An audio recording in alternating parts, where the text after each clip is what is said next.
Instagram reel video இதில் வந்து social media வந்து எதுக்கு யூஸ் பண்ணணுமோ அதுக்கு யூஸ் பண்ணியிருக்கலாம். இவங்க வந்து தன்னோட ரீலும் ஏதோ அவேர்னஸ் கொடுக்குறோங்கிற ஒரு பேரில் ஒரு கேடுகட்ட செயல் தான் இந்த பொண்ணு பண்ணியிருக்கு. இந்த வீடியோ நல்லா பாருங்கள். ஒரு தப்பே பண்ணாத ஒரு பர்சன் தன்னோட உயிரை வந்து மாய்ச்சிருக்காரு. இந்த வீடியோ நல்லா உத்து பார்க்கும்போது நல்லாவே தெரியும். வாண்டடாக அந்த பொண்ணு தான் போய் ஒரிசு நின்று இருக்கா. இன்கேஸ் ஒருத்தவங்க நம்ம வந்து பஸ்லையோ இல்லை வந்து நம்ம ட்ராவல் பண்ணுற இடத்துல நமக்கு தப்பாக தெரிஞ்சதுன்னா அங்கே நின்று நம்ம கேள்வி கேட்கணும்.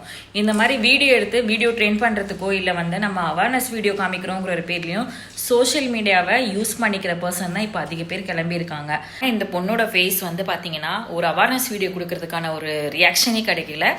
இதில் வந்து பார்த்தீங்கன்னா இவங்க வந்து என்னமோ ஒரு செல்ஃபி போஸ்ட் கொடுக்குற மாதிரி எடுத்துகிட்டு இருக்காங்க. இந்த மாதிரி விஷயங்கள்லாம் கிரியேட் பண்ணுறதுக்கு முதல்ல இந்த பொண்ணை தான் பனிஷ் பண்ணணும். அதற்கான பனிஷ்மெண்ட்டை இந்த பொண்ணு கொடுக்கணும். அந்த ஃபேமிலிக்கான கேரளா கவர்மெண்ட்டும் பனிஷ்மெண்ட் கொடுத்துட்டாங்க கையோட. 10 இயர்ஸ் வந்து சிறை, 1 கோடி ரூபாய் அபராதம். இதுக்கெல்லாம் வேணும் தான் இந்த பொண்ணுக்கு.